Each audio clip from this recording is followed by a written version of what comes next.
امشب در 24 جزئیات تازه از قتل نیکا شاکرمی. در اسناد منتشر شده از سوی BBC جهانی نام مامورانی که در جریان قتل نیکا شاکرمی حضور داشتند و شیوه مرگ او افشا شده. اعمال محدودیت‌های شدید بر توماج صالحی در زندان. خواننده معترض محکوم به اعدام از تماس تلفنی محدودش با خانواده منع شده. سفر رافائل گروسی مدیر کل آژانس بین‌المللی انرژی اتمی به ایران. همزمان روزنامه انتخاب از احتمال از سرگیری مذاکرات میان تهران و واشنگتن خبر داده. از واشنگتن دی سی این 24 است با فرداد فرحزاد. بینندگان ایران اینترنشنال در ایران و سراسر جهان سلام و وقت بخیر. بر اساس مدارکی که BBC جهانی میگه به دستش رسیده، نیکا شاکرمی از جانباختگان اعتراضات سراسری به دست 3 عضو وابسته به سپاه پاسداران مورد آزار و تعرض جنسی قرار گرفته و کشته شده. پیکر نیکا شاکرمی معترض 16 ساله 9 روز بعد از ناپدید شدنش در جریان تظاهرات پیدا شد. منابع حکومتی ادعا می‌کردند که او خودکشی کرده. این مدارک نشون میده یکی از اعضای تیم که اعتراضات رو زیر نظر داشته نیکا رو به عنوان لیدر اعتراضات شناسایی کرده و حدود 1 ساعت بعد از بازداشت او رو به یک ون یخچالدار بدون علامت منتقل می‌کنند. رهبر این تیم با نام مرتضی جلیل به همراه راننده در صندلی جلوی ون نشسته بودند. 3 نفر از اعضای تیم موسوم به تیم 12 با نام‌های آرش کلهر، صادق منجزی و بهروز صادقی هم در قسمت یخچال این ون همراه نیکا بودند. در این گزارش آمده مرتضی جلیل بعد از مواجه شدن با پیکر بیجان نیکا با مقام ارشدتر سپاه به نام نعیم 16 تماس گرفته و این مقام ارشد دستور رها کردن پیکر نیکا شاکرمی در خیابان رو صادر کرده. در همین گزارش آمده قاتلان نیکا مجازات نشدند و فقط فردی به عنوان نعیم 16 توبیخ کتبی شده. همکارم شاهد علوی اینجا در استودیو با ماست. گزارش تکان دهنده‌ای با جزئیات بسیار زیاد. بله فرداد، از بسیاری جهات این گزارش حائز اهمیته. ما می‌دونیم که در واقع راستی آزمایی شده به شیوه‌های مختلف، حتی به شیوه خارق العاده‌ای با منبع صادر کننده گزارش BBC از طریق یک افسر امنیتی که حاضر به همکاری شده صحبت کرد. در واقع تایید کرده این گزارش بخشی از گزارش 320 و چند صفحه‌ای هست در مورد رویدادهای اون مقطع. مشخص شده بعد از اینکه تصویر و عکس نیکا اومد، اینکه این گم شده، خوان دنبالش می‌گردن و تصاویر حضورش در تظاهرات پخش شد، توجه مقامات امنیتی جلب میشه. این در واقع مسئله پیکر نیما بعد از پیکر نیکا رو که پیدا میکنن روز بعدش، بعد اینکه اونا نشون میدادن، فرداش پیدا میشه اونجا پیکر یک دختر نوجوان به این شکل وحشتناک جانش از دست داده به کهریزک منتقل میشه. پرونده ارجاع داده میشه به فرماندهی در واقع معاونت اطلاعات نیروی انتظامی یا فراجا. اونجا بعدش که خبرها گسترده میشه در شبکه‌های اجتماعی و رسانه‌های خارج از کشور، معاونت اطلاعات سپاه، عملیات اطلاعات سپاه پرونده رو از اونا میگیره با دستور قضایی، همش تجمیع میشه و بعد میرن دنبالش ببینن داستان چی بوده. خب اینا رو میارن بازجویی میکنن، مشخص میشه اینها نیروهایی هستن که یگان امنیتی امام رضا به اسم خودشون وابسته به گردانهای امنیتی حسن مجتبی که بخشی از سپاه رسول الله تهران هست، اینها این کار رو انجام دادن. اون شب دست کم 9 تیم در اطراف بولوار کشاورز بودن. تیم‌های اینجوری هر تیم 4-5 نفر از این افراد با وانت ماشین‌های مختلف اونجا حضور داشتن، از جمله این ماشین یخچالدار که گمان میره این نمیشه، اینجا هیچ مدرکی نداریم که ممکنه متعلق بستنی میهن بوده باشه، اون زمان دهه‌ای مطرح شده بود. اینها اینو میگیرن میبرن میرن تحویل بدن پاسگاه اول که در واقع در خیابان وصال اون چیز به اصطلاح چی بهش میگن، یک مکانی هست به اسم یک سالن حجاب، من اسمش رو نوشتم الان یک لحظه از ذهنم رفت. میبرن اونجا در اون سالن میگن که جا نداریم، که دست پلیس بود، دکتر موقت شده بازجوی موقت. میبرن یه پاسگاه دیگه امنیتی وابسته به همون سپاه رسول الله، میگه که ما میبرن داخل تحویل میدن، این شعار میده، نیکا مقاومت میکنه، شعارهای زن زندگی آزادی میده. مامورین میگن که مامور مسئول اونجا میگه این قابل کنترل نیست، همینجوری به هم میرزه، برش کردیم، منتها کوله پشتیش اونجا جا میمونه. میبرنش در همون داخل ون، طبق گفتهای خودشون بهش تعرض میکنن، دستشون داخل لباس این میکنن، لباس شلوار نیکا میکنن و بعد هم وقتی مقاومت میکنه اینها میزننش، میگه با 3 شوکر و 3 باتون به شدت به سر و صورت و دندونش میزنن. بعد همین فرمانده گروه میگه که صورتش به شدت خونی بود، با زیر پیرهنی خودم پاکش کردم، تماس گرفتم، این نکته به نظر من قابل تأمل، جای صحبت داره. میگه اون نعیم 16، من اینجا دارم از رو میخونم، در گردشگاه که میشه فرمانده قرارگاه تاکتیکی 114 سپاه وابسته به سپاه رسول الله تهران، میگه آن شب ما 19 مورد فوت داشتیم درون ایستگاه‌ها و مقرهایمان و نمیخواستیم این آمار 20 نفر برسد. ببین نمیگه مثلا 19 نفر کشته از خیابون آوردیم جمع کرده بودیم که بفرستیم کهریزک، نمیگه اینا زخمی شده بودن، میگه 19 مورد فوت. یعنی چی؟ یعنی در واقع جملاتی بعد اینجا میگه در گزارش میگه این صدا ضبط شده این عملیات، چون اینو در پیام بهش میگه به 20 نمیخوام برسه، نرید اینجا بندازید یه جایی. یعنی چی؟ یعنی اون شب نیکا در شب در واقع 29 شهریور منتهی به بامداد اول 30 شهریور، نیکا فقط یک مورد نبوده، فقط در قرارگاه‌های تاکتیک 114 سپاه، نه قرارگاه دیگه سپاه در بخش‌های دیگه تهران یا شهرهای دیگه کشور، در 29 شهریور دست کم 19 نفر دیگر معترض منتقل شدن که به گفته اونا فوت شدن در ایستگاه‌ها و مقرهاشون. یعنی ما این گزارش شده از این که ابعاد روشن و دقیقی که با گزارش CNN هم میخونه، با گفته‌های خاله نیکا میخونه، با گزارش‌هایی که بعداً از پزشکانی اومد بیرون در مورد وضعیت پیکر نیکا میخونه، یعنی تمام جزئیات به هم دیگه به یک معنا مچ شده که نیکا به چه شکلی آگاهانه، عامدانه بعد از تعرض جنسی، بعد از آزار جنسی به قتل رسیده و بعد چه جوری دستگاه اطلاعاتی سپاه نشسته با حضور چه کسی؟ جلسه 4 ساعته با حضور معاون کل اطلاعات سپاه برگزار شده، یعنی رده‌های پایین نیست. اطلاعات سپاه یک سازمانه، یک رئیس داره که خامنه‌ای منصوب میکنه، معاون ایشون سیاری تو اون جلسه بوده، جلسه بررسی این داستان. میگه این نتیجه 160 ساعت بازجویی از این هاست، خلاصش در اون چند صفحه اومده و مشخص میکنه که اینها میدونن چه اتفاق افتاده. تازه بعدش سناریو سازی میکنن، حالا یه وحید اشتری نامی میاد، تلویزیون میاد، فیلم میسازن، سعی میکنن اعتراف اجباری بگیرن که بله این خودکشی کرده. این جدا از اهمیتش بر داستان نیکا به نظر من، یکی اون داستان سایر فوتیاست که ما نمیدونیم کی هستن، دو اینکه حتی برای فرد بی‌طرف که هیچ در واقع میخواد ارزیابی کنه همه روایت‌ها رو، که اون بقیه این داستان در مورد خودکشی و کشته اینکه بچه‌ها خودشون رو میکشن مثل این روایت هست، اینا میدونستن داستان چیه، در عین حال مثل داستان ساقط کردن پرواز هواپیمای اوکراینی، از روز اول میدونستن خودشون زدن دیگه، بعدن اینا اعلام کردن، حاجی زاده گفت، اما براش داستان ساختن. از این لحاظ به نظرم خیلی مهمه. ممنونم از تو همکارم شاهد علوی با این گزارش تکان دهنده در مورد نحوه کشته شدن نیکا شاکرمی. بنابر اطلاعات رسیده به ایران اینترنشنال، محدودیت‌های شدیدی برای توماج صالحی در زندان دستگرد اصفهان وضع شده. این خواننده معترض به دستور مقامات امنیتی زندان دستگرد اصفهان است. تماس‌های تلفنی محدود با خانواده‌اش هم منع شده. همینطور گزارش شده هر زندانی دیگری که با توماج صالحی در زندان صحبت کنه مورد بازخواست شدید قرار میگیره. در همین حال در ادامه حمایت‌های جهانی از این خواننده محکوم به اعدام، 7 تشکل جمهوریخواه ایرانیان خارج از کشور با انتشار بیانیه‌ای خواهان آزادی فوری او شدند. اسفندیار منفردزاده آهنگساز از لس آنجلس با ما. آقای منفردزاده، وقتی می‌بینید که یک هنرمند این چنینی با شجاعتی این چنینی با حکمی مثل اعدام روبرو هست، چه احساسی پیدا می‌کنید؟ واقعا بهتر از هر کسی شما خودتون توضیح دادید و میدید، مردم تقریبا بدون استثناء حامی توماج هستند. توماج تنها نیست. من افسوس میخورم که بسیاری به دوران مختلف ساکت میشونند.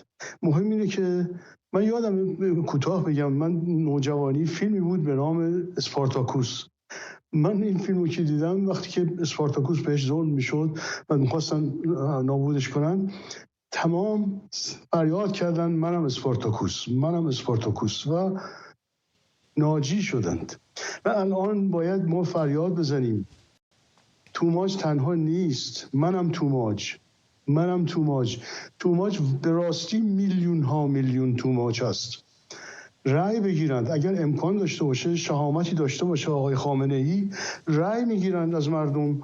ببینید توماج بیشتر رأی میاره یا شما آقای خامنه‌ای؟ توماج یک ملت الان. شما چه توماج رو ببخشید جرأت اعدام کردن داشته باشید اعدام بکنید، چه رهاش بکنید. در هر دو صورت شما باختید.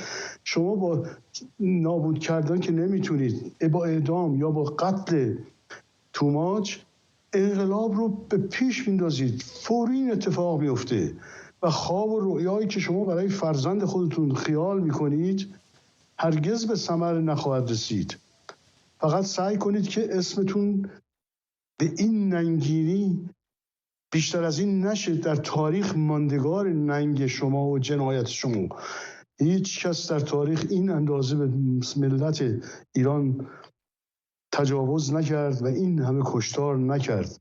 روسفید کردید جلادان تاریخ ایران رو. آقای منفردزاده، در این شرایط فعلی به نظرتون وظیفه هنرمندان به خصوص ایرانی تبار دیگر چه هست برای کمک به آزادی او؟ روشنه. همه باید بگن منم توماج. یعنی نه اینکه شادی خوب نیست، ولی در این مقطع پرداختن به رؤیاهای شاد و بی‌تفاوت موندن به این، یعنی تولید ترانه‌هایی که هیچ کاری هم نظام با اونا نداره. گاهی با شلختگی بعضیا میگن ترانه خونده توماج. نه، توماج اعتراض کرده. توماج با کلامش بسیار متمدنانه، شرافتمندانه، انسانی اعتراض میکنه به شرایط اجتماعی موجود، به تک تک آدم‌هایی که ساکت میشن. توماج هشدار میده. خب معلومه این خطرناکه. معلومه ترانه معمولی استقبال میکنه این نظام که سرگرم کنه مردم رو، و توماج اهل سرگرم کردن نیست. منم توماج. به تفاوت کارهای هنری مختلف اشاره کردید، از سرگرمی تا کارهای تاثیرگذار مثل کارهای او. چقدر فکر میکنید که الان میتونه نوید بخش و امید بخش باشه برای هنرمندان دیگر که کارهای مشابهی بکنن؟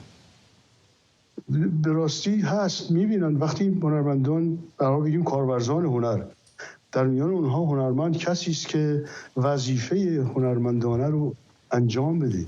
هنرمند نمیتونه بی تفاوت باشه به نسبت مسائل روز، مسائل زندگی مردم. هنرمند اگر از مردم بهره میگیره که میگیره، همه چیز مال هنرمنده. پس هنرمند پرچمداره و این وظیفه داره امروز سکوت نکنه. وظیفه داره که هم صدا بشه. اگر جرأت نداره دست کم کارهای معمولیشو اعتصاب کنه، هیچ کاری نکنه. و واقعیت اینه که پرداختن به این که بعضی هم شعار میدن هنر وظیفش سیاست نیست. کی میگه؟ زندگی انسان فقط در غاره که سیاسی نیست.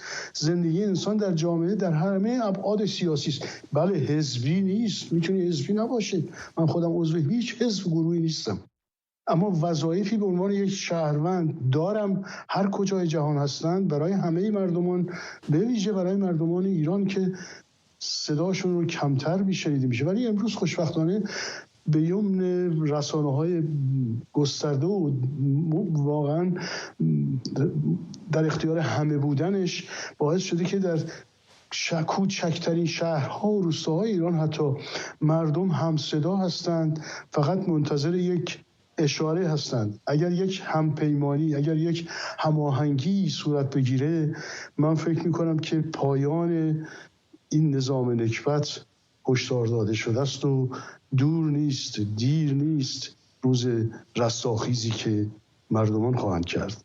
ممنونم از شما اسفندیار منفردزاده، آهنگساز از لس آنجلس، و سپاسگزارم که دعوت ما رو پذیرفتید. از شما سپاس.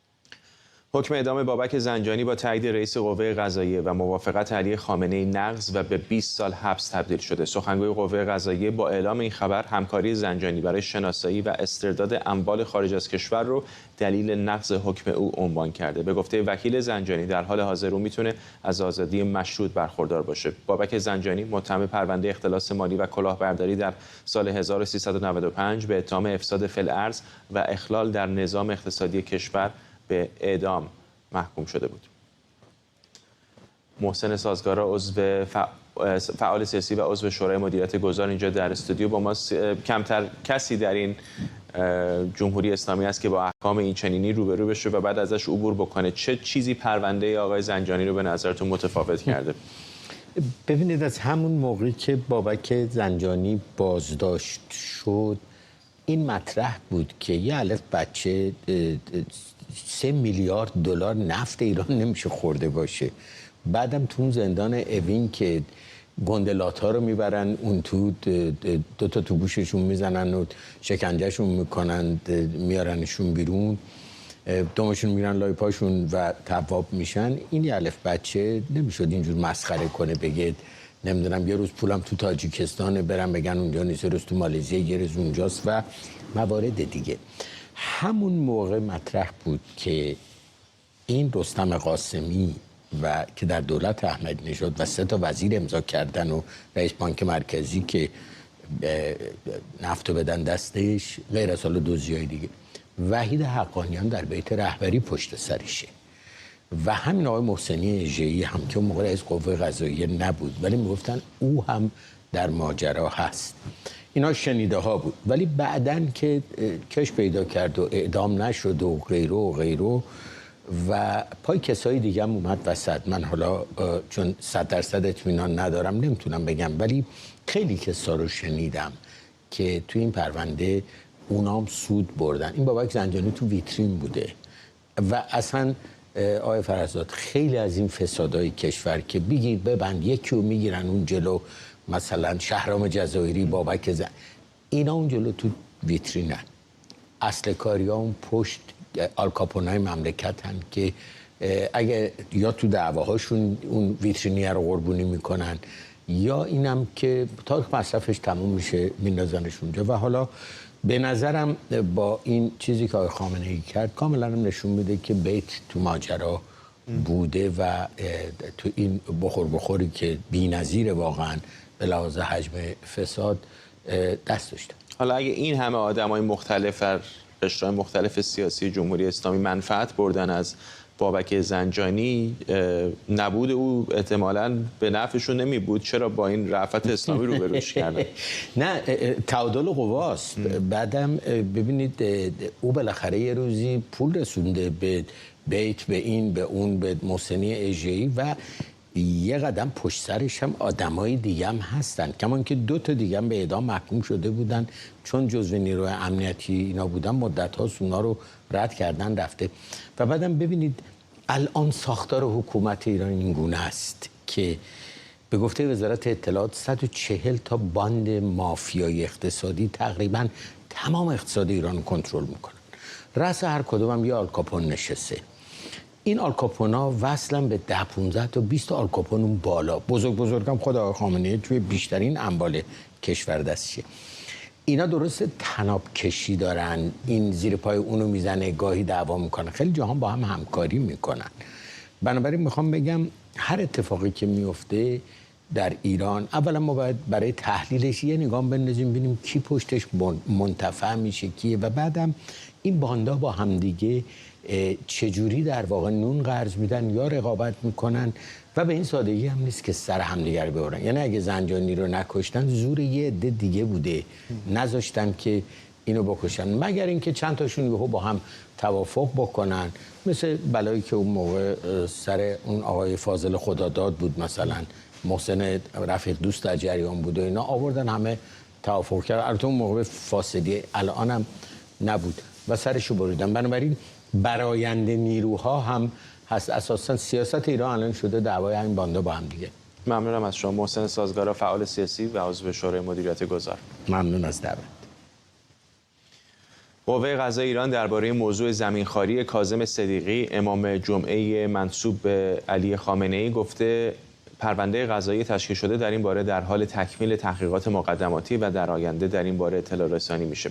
بنا به همین گزارش درباره نحوه واگذاری این زمین میلیاردی از مراجع ذی‌ربط مثل سازمان ثبت و احوال شهرداری استلام شده و اظهارات سردفتری که انتقال زمین در اون دفترخانه انجام شده هم به ثبت رسیده.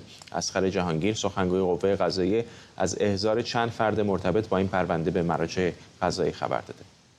پرونده اصطلاح باغ ازگل در این خصوص خدمتتون عرض بکنم که خب در مورد حاج آقای صدیقی باید بگیم که پس از گزارشی که دادن و اظهاراتی که داشتن پرونده قضایی در این رابطه تشکیل شد. افرادی در ارتباط با این پرونده احضار شدن، از اونها تحقیقات مقدماتی به عمل اومده، استلامات لازم از مراجع ذی‌ربط انجام شده، از جمله از سازمان ثبت در خصوص نحوه واگذاری و همینطور از شهرداری استلام شده. اظهارات سردفتری که در اونجا این انتقال صورت گرفته بوده اخذ شده و در نهایت از کسانی که اطراف پرونده بودن تحقیقات مقدماتی به عمل اومده. این پرونده در حال تکمیل تحقیقات مقدماتیشه که خب با توجه به اینکه از نظر قانونی من داریم که بیان جزئیات بکنیم، انشالله به محض تکمیل شدن اطلاعات دقیق پیرامون پرونده اطلاع رسانی خواهد شد. جابر رجبی فعال و تحلیلگر سیاسی میگه اشرافیت مذهبی در جمهوری اسلامی نهادینه شده و اگر کسی تصور کنه با صدیقی برخورد میشه در واقع جمهوری اسلامی رو نمیشناسه. قانون در جمهوری اسلامی معناش به افراده، یعنی افرادن که قانون رو مشخص میکنن، خودشون مجری هن، خودشون قاضی هن، خودشون قانون مینویسن و صدیقی هم یکی از اون افراده. تو این موضوع به خصوص خب مشخصه، یعنی اگر کسی واقعا ذره‌ای فکر بکنه که با صدیقی برخورد بشه یعنی جمهوری اسلامی رو نمیشناسه. گرچه مشخص نکرد که این پرونده واقعا ماهیتش چیه ولی گفت اطراف این پرونده افرادی اومدن. اما خب صدیقی که دیدیم حرفای ضد و نقیضی زد، یک جایی گفت خبر نداشتم، بعد یک جایی حرفای دیگه زد. اما اینجا در این موضوع مشخص داره به ما این پیام رو میده که موضوع اشرافیت مذهبی در جمهوری اسلامی قدرتش خیلی نهادینه شده. یعنی مثلا یک کسی مثل صدیقی شاید یک نفری در لول خیلی وسط نسبت به این اشرافیت مذهبی، طبقه بالاترش میشن مراجع تقلید میشن، مسائل دیگه. اما روابط این افراد، همون افرادی که گفتم خودشون هم قاضی هم قانونن، اینها تعریف میشه رابطهشون به رابطه با خامنه‌ای. اینجاست که شما میبینید که پرونده هایی رو که حتی برای این افراد قرار تشکیل بشه گزارشش رو خودش میده، خودش مسیر پرونده رو مشخص میکنه، خودش اینجا میگه چه اتفاقی بیفته و این چیزیه که جمهوری اسلامی مشخص کرده برای همه مردم. کمیته نظارت و پاسخگویی مجلس نمایندگان آمریکا ساعتی پیش در نشستی میزبان خانواده افراد آمریکایی بود که توسط دیگر حکومت‌ها زندانی شدند. غزاله شارمهد دختر جمشید شارمهد فعال سیاسی دو تابعیتی زندانی در ایران هم به این نشست دعوت شده بود. جمهوری اسلامی آقای شارمهد رو با اتهام افساد فی‌الارض به اعدام محکوم کرده. جمهوری اسلامی 3 شهروند آمریکایی رو پارسال با میانجیگری قطر آزاد کرد، اما درباره جمشید شارمهد وزارت خارجه آمریکا گفته او شهروند آلمانه. همکارم آرش علایی از کنگره آمریکا با ما. آرش، بیشتر به ما بگو در مورد آنچه که غزاله شارمهد گفت و واکنش قانونگذاران. خب این جلسه بود که همونجوری که گفتی در کمیته تحتانی نظارت و پاسخگویی مجلس نمایندگان برگزار شد. وال استریت جورنال هم اگه یادت باشه دیروز صحبت کردیم در همین برنامه خودت که میگوید کنگره آمریکا برنامه‌اش این است که فشار رو بر جمهوری اسلامی بیشتر بکند، به خصوص در موارد نقض حقوق بشر و مواردی که به گسترش دموکراسی مربوط است که خب به طور غیر مستقیم یعنی تغییر رژیم در جمهوری اسلامی. و الان این جلسه هم فقط در مورد جمهوری اسلامی نبود، در مورد آمریکایی‌های دربند در خیلی از کشورها بود، در روسیه، در سوریه، در بعضی از کشورهای آفریقایی. عمدتاً قریب به اتفاقشون میشه گفت کشورهایی که مستبد هستند، دیکتاتوری هستند و با آمریکا رابطه خوبی ندارند. خانم شارمهد صحبت کرد راجع به اینکه چگونه 3 سال دولت بایدن تلاش‌های اونها رو نادیده گرفته است برای اینکه بخواد اسمشون شنیده بشود، در واقع به اونها پشت کرده است. با اینکه آقای شارمهد دارای گرین کارت آمریکاست، به مدت 3 سال بیشون میگفتن که این رو باید از طریق دولت آلمان پیگیری کنید و به نوعی پینگ پونگ بوروکراسی انجام میدادند با ایشون. به بخشایی از صحبت‌های خانم شارمهد که در این جلسه عنوان شد گوش کنید. تابستان گذشته هنگامی که آقای مالی و همکارانش برای آزادی چند آمریکایی مذاکره می‌کردند، بدون هیچ توضیحی پدر من و بقیه رو نادیده گرفتند. خانواده ما نمیدونست چرا باید تنها گروگان آمریکایی محکوم به اعدام در ایران رو بی دفاع در چنگال آدمربایان و شکنجهگرانش رها کنند. اما متاسفانه هیچ پاسخی دریافت نکردیم. سپس ماه گذشته در 11 مارس رژیم ایران حکم داد که پدرم به همراه 52 مقام و رئیس جمهور امریکا باید ظرف 60 روز 2.5 میلیارد دلار پرداخت کنند، وگرنه پدرم رو در ملأ عام اعدام خواهند کرد. اما باز هم از سوی مقامات هیچ واکنشی ندیدیم. و داستان همین است که در حالی که حالا خانم شاهرمند این در واقع داستان زندگی پدرش رو داشت اونجا میگفت، بخش‌هایی هم سوال و جواب وجود داشت بین نمایندگان و قانونگذاران آمریکایی و برخی از این خانواده ها. آقای مایکل مکال، رئیس کمیته روابط خارجی مجلس نمایندگان و همچنین یکی از منتقدین سرسخت جمهوری اسلامی، نماینده تگزاس، نماینده جمهوری خواه، از خانم شاهرمند پرسید این یک برنامه است، یک جلسه است که داره پخش میشه به صورت تلویزیونی لایو، خیلی ها نگاه میکنن، اگر شما میتونستید با آیت الله حرف بزنید، با سپاه پاسداران صحبت بکنید و مقامات قضایی در جمهوری اسلامی، به اونها چی میگفتی از طریق این تریبون؟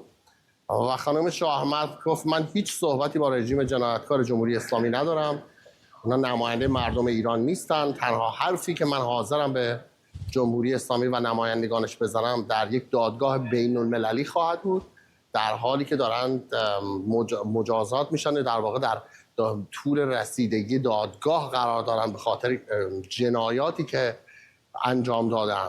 و بعد هم این صحبت بسیار محکم و قوی خانم شاهرمند به نوعی با واکنش دموکرات ها در همین جلسه مواجه شد. آقای گرین که یکی از نمایندگان چپگرای حزب دموکرات هست، بعد از اینکه خیلی با احترام راجع به خانواده ها و رنجی که میبرن صحبت کرد، گفت اعتقاد ندارد که دولت آمریکا باید خودشو ایزوله بکند از اینکه بخواهن در واقع با مذاکره کنند با حتی اون کشورها و سیستم های دولت آمریکا باشون موافق نیست.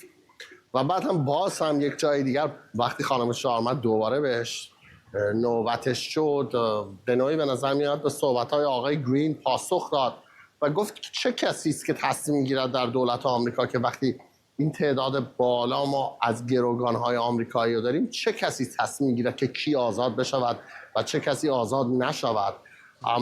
حالا به نوعی کنایه به خود همون در واقع انتخابی که وزارت خارجه در مورد آزادی اون 3 ایرانی آمریکایی که تو بهش اشاره کردی و در این حال نادیده گرفتن جمشید شاهرمند یا کیس های دیگری که ما دیده بودیم، مثلا خانم بریتنی گراینر که یک بسکتبالیست حرفه‌ای آمریکایی بودن، معروف بودن، خب هم توجه مطبوعات روشون بود. دولت بایدن تلاش کرد و رفت ایشون رو آزاد کرد از زندان‌های روسیه، ولی افراد دیگری مثل ایون گرشکوویچ خبرنگار وال استریت جورنال هست، الان 2-3 سال است در زندان روسیه است به دلایل واهی. هنوز دولت بایدن هیچ کاری انجام نداده است. بنابراین این بگو مگوی بین خانم شاهرمند و قانونگذاران آمریکایی در نوع خودش جالب بود. ممنونم از تو. همکارم آرش علایی از کنگره آمریکا. یک سخنگوی آژانس بین‌المللی انرژی اتمی در گفتگو با خبرگزاری فرانسه سفر رافائل گروسی مدیر کل آژانس به ایران را تایید کرده. پیشتر خبرگزاری مهر خبر داده بود که گروسی برای دیدار با مقامات جمهوری اسلامی در تهران و شرکت در کنفرانس بین‌المللی علوم و فنون هسته‌ای که 7 روز دیگه در اصفهان آغاز میشه به ایران سفر میکنه. آقای گروسی پیشتر گفته بود در حال برنامه‌ریزی برای سفر به تهران، اما بلافاصله محمد اسلامی رئیس سازمان انرژی اتمی از انجام این سفر در اردیبهشت ماه خبر داد. همزمان وبسایت انتخاب از احتمال از سرگیری مذاکرات میان تهران و واشنگتن خبر داده. این گزارش نوشته حمله جمهوری اسلامی به اسرائیل با ایجاد نگرانی در واشنگتن باعث آغاز دوباره دیپلماسی و گفتگو برای حل مناقشه میان دولت بایدن و رئیسی شده. همکارم سمیرا قرایی از وزارت خارجه آمریکا با ماست. چه می‌دونیم در مورد این گزارش‌ها در مورد از سرگیری مذاکرات؟ فرداد باز هم از طرف رسانه‌های اسلامی ما داریم این خبر رو میشنویم که میگن ایالات متحده و جمهوری اسلامی دارن صحبت میکنن تا مذاکرات رو از سر بگیرن. رو منتشر کرده و میگه که به زودی 3 هفته دیگه این مذاکرات آغاز خواهد شد. اینها چیزهایی است که از طرف جمهوری دفعه اول هم نیست، گذشته از ابتدای ما این زمزمه آقای ایروانی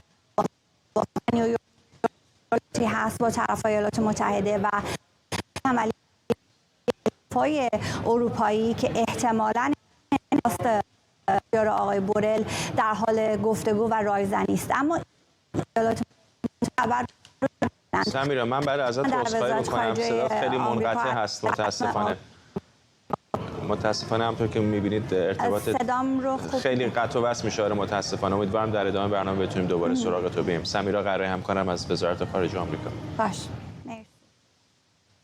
پیش از صحبت بیشتر در این مورد، بخش از گزارش تصویری وبسایت انتخاب در ایران رو درباره احتمال از سرگیری مذاکرات تهران و واشنگتن با هم ببینیم. اخبار جسته و گریخته پس از اتفاقات نظامی اخیر میان ایران و اسرائیل از حرکت تهران و واشنگتن به سمت مذاکره حکایت دارد. گفته می شود علی باقری معاون وزیر خارجه و همینطور امیر سعید ایروانی نماینده ایران در سازمان ملل گفتگوها را کلید زدند تا فضا را برای مذاکرات مهیا کنند. مذاکراتی که احتمال دارد تا کمتر از 3 هفته دیگر به جریان بیفتند. خروجی پاسخ تلافی جویانه نظامی ایران به اسرائیل محکی برای سنجیدن صلاحیت و توانایی تیم دیپلماسی دولت 13 برای نقد کردن دستاوردهای میدان در سبد منافع ملی است. امید معماریان، روزنامه‌نگار و تحلیلگر سیاسی از دیترویت با ماست. چطور می‌بینید آقای معماریان اگر واقعا این خبر درست باشه و مذاکرات از سر بگیرن؟ حقیقتش در متن خبری که انتخاب نوشته بود درست هستش که یک نوع ادبیاتی داره که نشون میده که مثلا مقامات جمهوری اسلامی احساس میکنن که در طی 2 ماه گذشته اون قدرت بازدارندگیشون افزایش پیدا کرده و الان زمانی هستش که میتونن مشکلاتشون رو با ایالات متحده حل بکنن. ولی مسئله اصلی در خط به خطی که در این تحلیل وجود داشت و به هر خبری که در این گزارش وجود داشت این هستش که جمهوری اسلامی یک نگرانی بسیار عمده داره که بعد از به هر رفت و برگشتی که با اسرائیل داشت وارد یک چرخه تقابلی جدی بشه که هزینه‌اش براش خیلی بسیار زیاد باشه. مشخص هستش که سیگنالایی رو برای آمریکایی‌ها فرستاده که نمیخواد که به هیچ عنوان وارد تنش بیشتری بشه و از محتوای اون چیزی که در این رسانه انتخاب مطرح شده میشه این مسئله رو دید که پالسایی رو فرستاده برای مقامات واشنگتن که حاضر است که در خصوص برنامه هستی خودش سازش‌هایی رو انجام بده. این چیزی هستش که قطعاً در طی سال‌های گذشته مقامات آمریکایی به دنبالش بودن ولی به دلایل مختلف محقق نشده بود. اون چیزی که به هر حال مطرح شد این هستش که در نیویورک سفیر ایران در سازمان ملل آقای ایروانی ایشون یک سری مذاکرات رو جلو برده و به ادعای این نشریه در منطقه هم آقای باقری با میانجی هایی که وجود دارن صحبت کرده و این دو تا در یک کاسه دونسته که اینا در یک مسیر هستن. بنابراین خواسته که بگه یک برنامه متشکلی وجود داره، برای منسجمی برای مذاکره وجود داره که از این جهت به نظر من با توجه به تحولاتی که ما در طی چند هفته گذشته دیدیم نشون دهنده این هستش که جمهوری اسلامی نگرانی‌هاش بیشتر از اون نگرانی زیادی داره برای اینکه به هر حال اتفاقات داخل منطقه خارج از کنترل بشه و میخواد رابطه‌اش با آمریکا نگه داره و حتی وارد سازشکاری بشه در خصوص برنامه هسته‌ای خودش. چه سیگنالی ولی به تهران میفرسته که درست بعد از حمله نسبتاً بزرگش به اسرائیل آمریکایی‌ها حاضرن دوباره بشینن پای میز مذاکرات سر برنامه هسته‌ایش؟ اولا خب مقامات جمهوری اسلامی احساس میکنن که دستشون باز شده بعد از حمله‌ای که به اسرائیل کردن، دستشون باز شده و به هر حال یک اتفاقی افتاده که در 4 دهه گذشته در شکل‌های دیگه انجامش میدادن ولی الان به صورت یعنی یک حرکت گستاخانه‌ای کردن که میتونه که تبعاتش شامل یعنی تبعات زیادی داشته باشه و قطعا اون پاسخی که اسرائیل داد میتونه که تنها پاسخی نباشه که دریافت میکنن. بنابراین از این جهت نگرانی‌هایی دارن. در خصوص ایالات متحده خب به هر حال نگرانی جدی در ایالات ایالات متحده وجود داره در خصوص توانایی‌های هسته‌ای جمهوری اسلامی و اینکه اساساً آژانس بین‌المللی انرژی اتمی الان دسترسی نداره به سایت‌های ایرانی، نمیدونه چقدر سانتریفیوژ وجود داره، چه میزان دارن به هر حال غنی‌سازی میکنن و غنی‌سازی اورانیوم 60%شون چه میزان هست. و از این جهت آژانس بارها اعلام کرده که به هر حال با توجه به شرایطی که وجود داره ایران هفته‌ها به اون مرز فاصله داره که بتونه که به اندازه کافی اورانیوم غنی شده برای ساخت بمب اتمی بهش دست پیدا بکنه. ولی این نگرانی خیلی وجود داره برای ایالات متحده. قطعا یک فرصت مناسب هست از این جهت که بتونه که نگرانی‌هاشو مرتفع بکنه. مشخص نیستش که ایران یا جمهوری اسلامی داره چقدر امتیاز میده و در شرایط کنونی به هر حال وضعیت سیاسی در ایالات متحده چقدر اجازه میده که اساساً وارد چنین مذاکره‌ای با مقامات تهران بشن. ممنونم از شما. امید معماریان، روزنامه‌نگار و تحلیلگر سیاسی از دیترویت.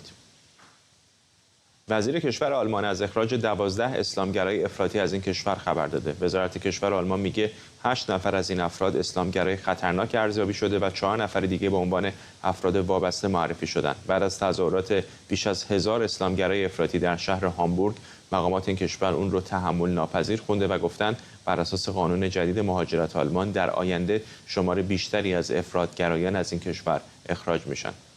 همکارم احمد صمتی جزئیات بیشتری از این خبر رو از برلین گزارش میده.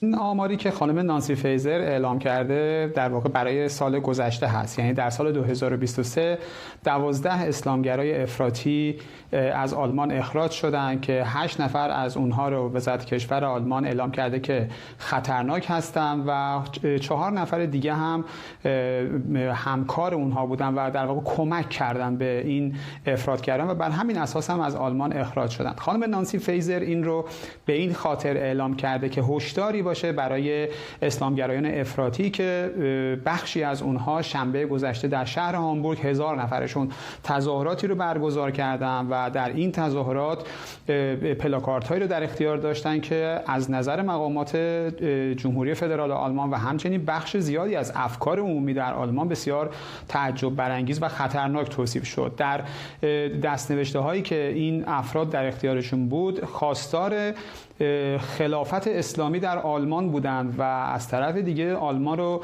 دشمن دین اسلام معرفی کردند و فریادهای خودشون رو در خیابان‌های آلمان به بهانه حمایت از فلسطین و در واقع حمایت از حماس بلند کردند و همین موضوع شده که خانم نانسی فیزر اعلام کنه که با توجه به اینکه خب از اول امسال قانون جامع مهاجرت در آلمان تصویب شده، حالا این قانون اختیار بیشتری رو به مقامات آلمان میده که بتونن افراد بیشتری رو به ویژه کسانی که افراطگرا هستن رو از این کشور اخراج بکنن. خانم نانسی فیزر میگه که دیگه الان دست ما باز هست و کسانی که بخوان افراطگرایی بکنن و به طور خاص یهودی ستیزی بکنن و البته شهروند آلمان نباشن بسیار راحت‌تر اخراج خواهند شد. الان اونطور که آمارها در آلمان میگه 480 مسلمان افراطی در آلمان زندگی میکنن که 152 نفر از اونها پاسپورت آلمانی دارن و شهروند آلمان هستند. 120 نفر از اونها دو تابعیتی هستن و بقیه هم خب طبیعتاً تابعیت کشورهای خودشون رو دارن و هنوز نتونستن که شهروندی آلمان رو بگیرن و این هشداری هست برای این افراد در مجموع. اما از طرف دیگه برخی از قانونگذاران هم این رو مطرح میکنن که میشه افرادی رو هم که به هر حال آلمانی نیستن و تابعیت آلمان رو دارن با ورود به قوانین و اصلاح برخی از قوانین میشه که اونها رو هم شهروندی رو ازشون گرفت و اونها رو هم اخراج کرد. احمد صمدی گزارش میداد. در هفته گذشته شماری از دانشگاه‌های آمریکا شاهد تظاهرات و تحصن دانشجویان و اساتید در حمایت از فلسطینیان بودند.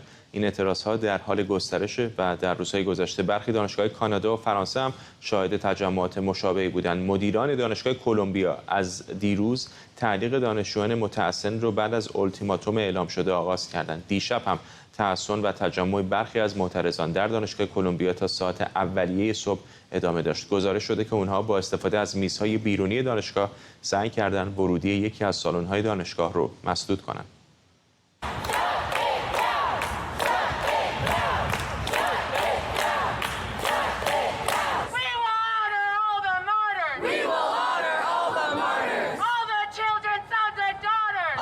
Children, sons and daughters.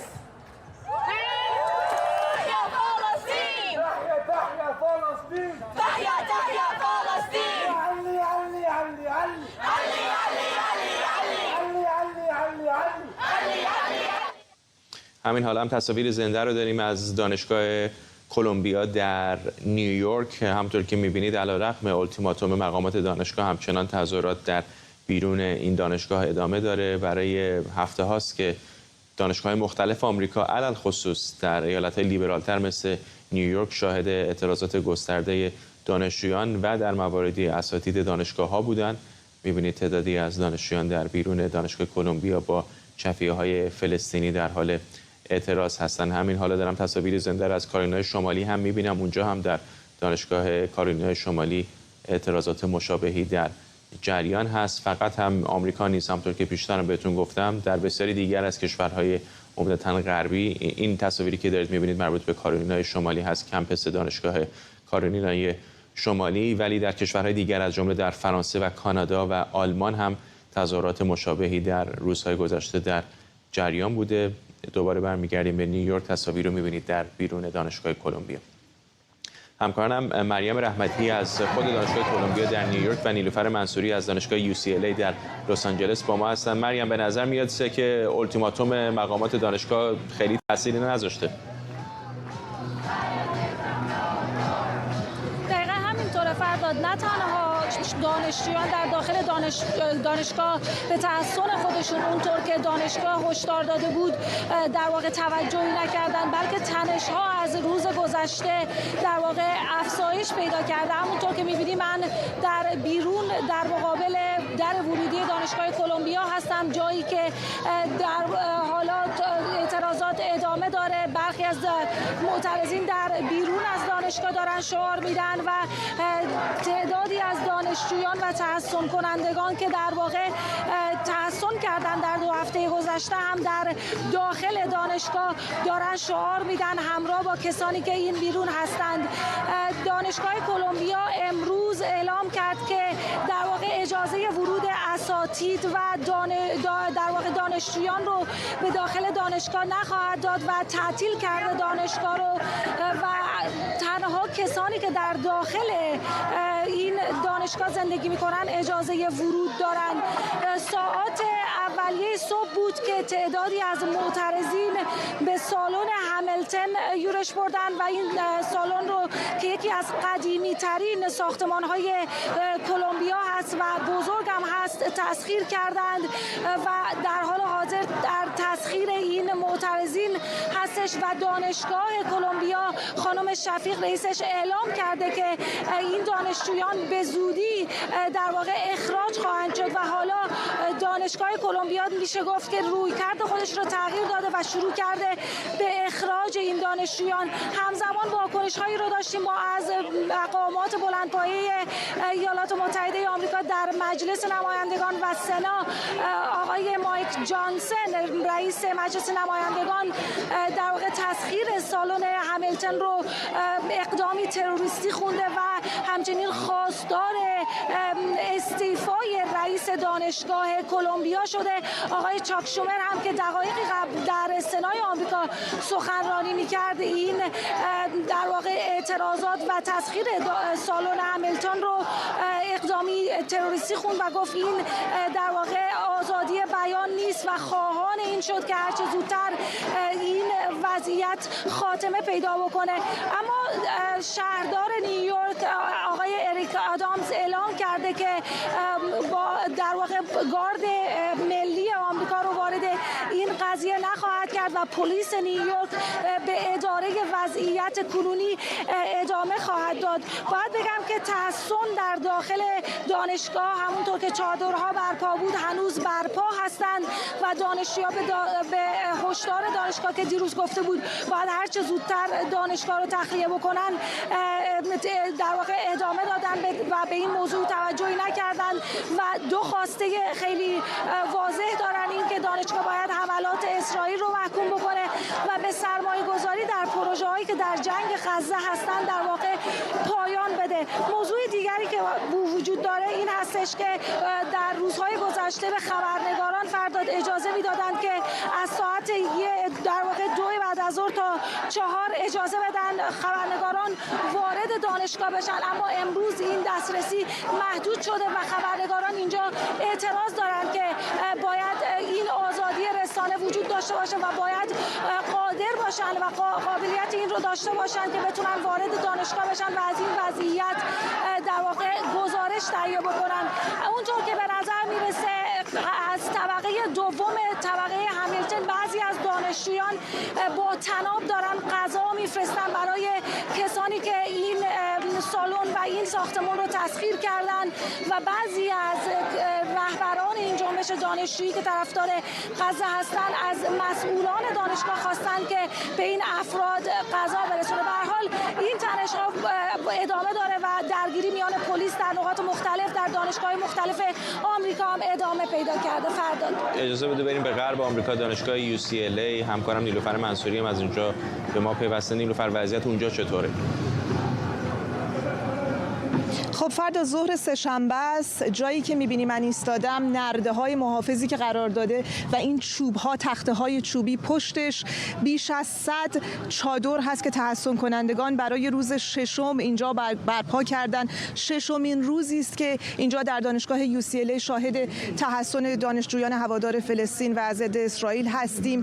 اینجا UCLA در ظرف 2 روز گذشته صحنه درگیری‌های بسیاری بوده بین هواداران در واقع فلسطین و دانشجویان یهودی تبار. سمت دیگر کمپس اگر با هم ببینیم استیجی است که روز یک شنبه فعالان یهودی در لس آنجلس آمدن اینجا ترتیب دادن و یک تجمع بسیار بزرگ چند هزار نفره در مقابله و محکوم کردن یهود ستیزی اینجا صورت گرفت. خب درگیری و تنش بسیار بود روز یک شنبه، فضا بسیار متشنج بود، خشونت‌های کلامی، خشونت‌های فیزیکی بسیاری اینجا صورت گرفت که ماموران محافظت دانشگاه وارد عمل شدند و جمعیت رو متفرق کردند. با این وجود همچنان LAPD یا پلیس لس آنجلس اجازه نداره وارد کمپس های UC بشه. این قانون کمپس های UC دانشگاه های UC که اجازه نمیدن که پلیس وارد عمل بشه. سکیوریتی خودشون رو دارن، گارد خودشون رو دارن. امروز که من اومدم اینجا که نزدیک بشم به کمپ های در واقع حامیان غزه دیدم که با یک ایست بازرسی مواجه شدم که باید حتما دستبند می‌داشتی که وارد کمپ بشی. خبرنگاران همونجور که مریم اشاره کرد در دانشگاه کلمبیا اینجا هم خبرنگاران اجازه ندارند که وارد کمپ بشن، اجازه ندارند که با در واقع کمپ نشینان، چادر نشینان مصاحبه و گفتگو داشته باشن. ضمن اینکه من چند بنر دیدم که ما با مدیا صحبت نمی‌کنیم. در واقع هواداران جنبش همبستگی غزه اونها این بنرها رو در دست داشتن، به چادرها نصب کردن که ما با رسانه‌ها صحبت نمی‌کنیم. البته قاعدتاً منظور اونها رسانه‌های جریان اصلی امریکاست که البته ظرف چند روز گذشته فکر می‌کنم که به طور گسترده‌ای پوشش دادن اخبار مربوط به تجمعات اعتراضی در دانشگاه‌ها رو. ما می‌دونیم که در دانشگاه USC، دانشگاه کالیفرنیای جنوبی، جشن‌های فارغ التحصیلی لغو شده. در شمال کالیفرنیا در دانشگاه پلی‌تکنیک هالبرد اونجا 35 دانشجو به اتهام یهود ستیزی دستگیر شدن. همکنون که من با شما صحبت می‌کنم دست کم 80 دانشجو هم در دانشگاه آستین تگزاس دستگیر شدن. بنابراین گستردگی دستگیری‌ها، بازداشت‌ها و تجمعات در حال افزایش. UCLA همچنان مماشات می‌کنه. امروز مدیر استراتژیک دانشگاه UCLA اعلام کرده که دانشگاه UCLA تاریخ پر افتخار و طولانی در برگزاری تجمعات صلح‌آمیز داره و ما همچنان همکاری می‌کنیم با هر گونه دانشجویان و تجمعاتشون. اگر در اون کلام نفرت انگیز، کلام دگرستیز وجود نداشته باشه ما با اونها همکاری خواهیم کرد. اما خب جامعه یهودی در لس آنجلس هم پرجمعیت ترین جامعه یهودی در کالیفرنیاست. با نفوذ و قدرتی که دارن اونها مخالف چنین تجمعاتی هستند، چرا که به گفته اونها این تجمعات در واقع هواداری است از حماس، سازمان تروریستی که 7 اکتبر 1200 یهودی رو مورد حمله و جنایت خودش قرار داد. بنابراین چنین تنش‌هایی من در لس آنجلس شاهدش هستم که روز به روز هم در حال افزایش و ظاهراً نیروی کنترل کننده هنوز وجود نداره برای اینکه بتونه این تنش‌ها رو کاهش بده. ممنونم از هر دوی شما. مریم رحمتی در نیویورک روبروی دانشگاه کلمبیا و نیلوفر منصوری از دانشگاه UCLA در لس آنجلس. در ادامه واکنش‌ها به پیشنهاد اسرائیل به حماس برای توقف درگیری و آزادی گروگان‌ها، برخی مقامات دولت نتانیاهو تهدید کردند در صورت اجرای توافق آتش‌بس و عدم حمله به رفح از دولت ائتلافی خارج میشن. اشکان صفایی و جزئیات بیشتر. خب هرچه زمان بیشتر میگذره بیشتر ما در واقع نشانه هایی میبینیم از اینکه احتمال اینکه این بار اسرائیل و حماس بتونن به یک توافق آتش بس و آزادی گروگانها دست پیدا کنند بیشتر میشه. البته حماس پیشنهاد اسرائیل رو دریافت کرده و قرار هست روز چهارشنبه جواب خودش رو به این پیشنهاد بده. پیشنهادی که باید گفت مثلا مقامات آمریکایی یا بریتانیایی گفتند که به شکل خارق‌العاده‌ای از سوی اسرائیل پیشنهاد دست و دلبازانه‌ای هست. رسانه‌های اسرائیل هم اون رو بهترین پیشنهادی میدونن که تا الان اسرائیل ارائه داده. هنوز ما پاسخی از طرف مقابل نگرفتیم، اما همین واکنش‌هایی که در درون دولت اسرائیل داریم میبینیم روز سه‌شنبه نشان دهنده این هست که احتمال رسیدن به توافق بسیار زیاد هست. اما واکنش هایی که دارم بهش اشاره میکنم در دولت اسرائیل بسیار شدید بوده، از سوی طرفهای متعددی بوده. مثلا 2 وزیر راستگرای افراطی در دولت یعنی ایتامار بنگویر و بتسالل اسموتریچ تهدید کردند که اگر اسرائیل این پیشنهاد رو بپذیره و بخواد که از عملیات در واقع بخواد عملیات در شهر رفح رو لغو بکنه یا اون رو متوقف بکنه، به تعویق بندازه، اونها حتی حاضر هستند که از دولت ائتلافی کناره‌گیری کنند، موضوعی که میتونه باعث بشه که دولت بنیامین نتانیاهو سقوط کنه اگر احزاب مخالف در واقع به ائتلاف نپیوندن به جای این دو حزب. اما از طرف دیگه باید گفت درون همین دولت ما گادی آیزنکوت رو داریم که در واقع از حزب بنی گنتس هست، حزبی که رسما درون ائتلاف حاکم نیست، اما بعد از حمله 7 اکتبر به دولت پیوسته به صورت اضطراری. گادی آیزنکوت این 2 وزیر راستگرای افراطی دولت رو متهم کرده که قصد باجگیری دارند و میخوان که به خاطر اهداف سیاسیشون از دولت باجگیری کنن، امنیت کشور رو به خطر انداختن، چیزی که پیشتر هم برخی دیگر از احزاب میانه و چپ اسرائیل در این زمینه گفته بودند. حالا در حالی که تمام این شرایط ادامه داره و منتظر پاسخ حماس هستیم، آنتونی بلینکن وزیر خارجه ایالات متحده هم به اسرائیل میاد. قرار هست صبح چهارشنبه اول با رئیس جمهور اسرائیل در تل‌آویو دیدار کنه، بعد در اورشلیم با نخست وزیر اسرائیل دیدار کنه، با شمار دیگری از مقامات اسرائیلی هم دیدار خواهد کرد و حتی قرار هست که به بندر اشدود بره، جایی که از اونجا کمک‌های بشردوستانه داره وارد میشه که از اسرائیل به نوار غزه بره، و همچنین قرار هست از یکی از گذرگاه‌هایی هم که اسرائیل رو به شمال نوار غزه در واقع متصل میکنه دیدار کنه. گفته میشه که شاید بلینکن بخواد با خودش یک پیشنهاد دیگری رو هم بیاره، پیشنهادی که شاید شامل این بشه که در صورت نه فقط آتش بس بلکه یک پیدا کردن یک راه حلی که کنترل نوار غزه مثلا به دست تشکیلات خودگردان داده بشه، عربستان سعودی روابطش رو با اسرائیل عادی سازی بکنه. اشکان صفایی گزارش میداد. در همین حال بنیامین نتانیاهو میگه جنایتکار جنگی خطاب کردن رهبران و مقامات نظامی اسرائیل نفت ریختن روی آتش یهودی ستیزی و دادگاه الهه در تلاش تا تنها کشور یهودی جهان رو تحت فشار بذاره. شما باید این حرفها را بشنوید تا باور کنید. دادگاه کیفری بین‌المللی لاهه در حال بررسی صدور حکم بازداشت مقامات ارشد دولتی و نظامی اسرائیل به عنوان جنایتکاران جنگی است. این توهین به نسبت‌های تاریخی خواهد بود. نهادهای بین‌المللی مانند دیوان کیفری بین‌المللی پس از هولوکاست علیه یهودیان پدید آمد. آنها برای جلوگیری از چنین فجایع وحشتناکی برای جلوگیری از نسل‌کشی‌های آینده ایجاد شده‌اند. با این حال اکنون دادگاه بین‌المللی در تلاش است تا اسرائیل را تحت فشار قرار دهد. این نهاد در تلاش است تا ما را در حین دفاع از خود در برابر تروریست‌ها و رژیم‌های معتقد به نسل‌کشی تحت فشار بگذارد. مشخصاً ایران که آشکارا برای نابودی تنها کشور یهودی در جهان کار می‌کند. خطاب کردن رهبران و سربازان اسرائیل به عنوان جنایتکاران جنگی نفت ریختن بر آتش یهودی ستیزی است. آتشی که در حال حاضر در دانشگاه‌های آمریکا و در پایتخت‌های سراسر جهان شعله‌ور شده است.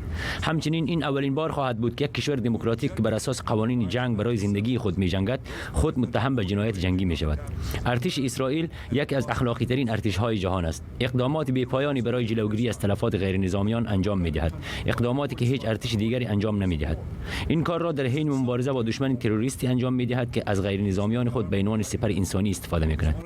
شما حقیقت را می‌دانید. حماس سلاح‌ها و تروریست‌های خود را در بیمارستان‌ها، مدارس، مساجد و در سراسر مناطق غیرنظامی قرار می‌دهد. آنها این کار را برای به دست آوردن مسئولیت و به حد اکثر رساندن تلفات غیرنظامیان انجام می‌دهند. بنابراین در حالی که حماس هیچ توجهی به زندگی فلسطینی‌ها نمی‌کند و کمک‌های بشردوستانه برای غیرنظامیان را می‌دزدد، اسرائیل در حال تسهیل افزایش کمک‌های بشردوستانه به غزه است. ممنونم که بیننده ایران اینترنشنال هستید و برنامه 24. اجازه بدید این برنامه رو با تصاویر زنده از نیویورک و بیرون دانشگاه کلمبیا که اعتراضات طرفداران فلسطین همچنان در اونجا در جریان هست به پایان ببریم.